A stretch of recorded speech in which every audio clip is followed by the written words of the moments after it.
It is February 23rd, and I welcome you to the audio edition of St. Giles in the Word. We will read Matthew 22 and Daniel 3 today from the New International Version, and we begin in the New Testament. Jesus spoke to them again in parables, saying, "The kingdom of heaven is like a king who prepared a wedding banquet for his son. He sent his servants to those who had been invited to the banquet to tell them to come, but they refused to come. Then he sent some more servants and said, 'Tell those who have been invited that I have prepared my dinner. My oxen and fattened cattle have been butchered, and everything is ready. Come to the wedding banquet.' But they paid no attention and went off, one to his field, another to his business. The rest seized his servants, mistreated them, and killed them. The king was enraged.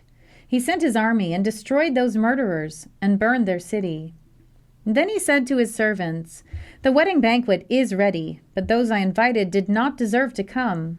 So go to the street corners and invite to the banquet anyone you find.' So the servants went out into the streets and gathered all the people they could find, the bad as well as the good, and the wedding hall was filled with guests. But when the king came in to see the guests, he noticed a man there who was not wearing wedding clothes. He asked, 'How did you get in here without wedding clothes, friend?' The man was speechless. Then the king told the attendants, 'Tie him hand and foot and throw him outside into the darkness, where there will be weeping and gnashing of teeth. For many are invited, but few are chosen.' Then the Pharisees went out and laid plans to trap him in his words. They sent their disciples to him along with the Herodians. 'Teacher,' they said, 'we know that you are a man of integrity and that you teach the way of God in accordance with the truth. You aren't swayed by others because you pay no attention to who they are. Tell us then, what is your opinion? Is it right to pay the imperial tax to Caesar or not?' But Jesus, knowing their evil intent, said, 'You hypocrites, why are you trying to trap me? Show me the coin used for paying the tax.' They brought him a denarius, and he asked them, 'Whose image is this? And whose inscription?' 'Caesar's,' they replied. Then he said to them, 'So give back to Caesar what is Caesar's, and to God what is God's.' When they heard this, they were amazed. So they left him and went away. That same day, the Sadducees, who say there is no resurrection, came to him with a question. 'Teacher,' they said, 'Moses told us that if a man dies without having children, his brother must marry the widow and raise up offspring for him. Now there were 7 brothers among us. The first one married and died, and since he had no children, he left his wife to his brother. The same thing happened to the second and third brother, right on down to the 7th. Finally, the woman died. Now then, at the resurrection, whose wife will she be of 7, since all of them were married to her?' Jesus replied, 'You are in error because you do not know the Scriptures or the power of God. At the resurrection, people will neither marry nor be given in marriage. They will be like the angels in heaven. But about the resurrection of the dead, have you not read what God said to you? I am the God of Abraham, the God of Isaac, and the God of Jacob. He is not the God of the dead, but of the living.' When the crowds heard this, they were astonished at his teaching." Hearing that Jesus had silenced the Sadducees, the Pharisees got together. One of them, an expert in the law, tested him with this question. "Teacher, which is the greatest commandment in the law?" Jesus replied, "Love the Lord your God with all your heart and with all your soul and with all your mind. This is the first and greatest commandment, and the second is like it. Love your neighbor as yourself. All the law and the prophets hang on these 2 commandments." While the Pharisees were gathered together, Jesus asked them, "What do you think about the Messiah? Whose son is he?" "The son of David," they replied. He said to them, "How is it then that David, speaking by the Spirit, calls him Lord? For he says, 'The Lord said to my Lord, sit at my right hand until I put your enemies under your feet.' If then David calls him Lord, how can he be his son?" No one could say a word in reply, and from that day on, no one dared ask him any more questions. We turn now to the book of Daniel. King Nebuchadnezzar made an image of gold 60 cubits high and 6 cubits wide, and set it up on the plain of Dura in the province of Babylon.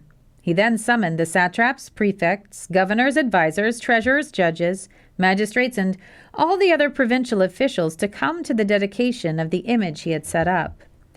So the satraps, prefects, governors, advisors, treasurers, judges, magistrates, and all the other provincial officials assembled for the dedication of the image that King Nebuchadnezzar had set up, and they stood before it. Then the herald loudly proclaimed, "Nations and peoples of every language, this is what you are commanded to do. As soon as you hear the sound of the horn, flute, zither, lyre, harp, pipe, and all kinds of music, you must fall down and worship the image of gold that King Nebuchadnezzar has set up.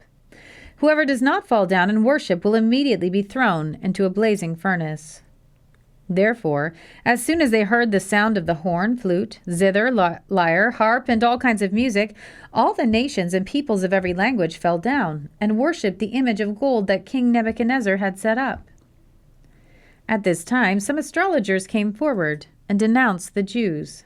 They said to King Nebuchadnezzar, "May the king live forever. Your Majesty has issued a decree that everyone who hears the sound of the horn, flute, zither, lyre, harp, pipe, and all kinds of music must fall down and worship the image of gold, and that whoever does not fall down and worship will be thrown into a blazing furnace.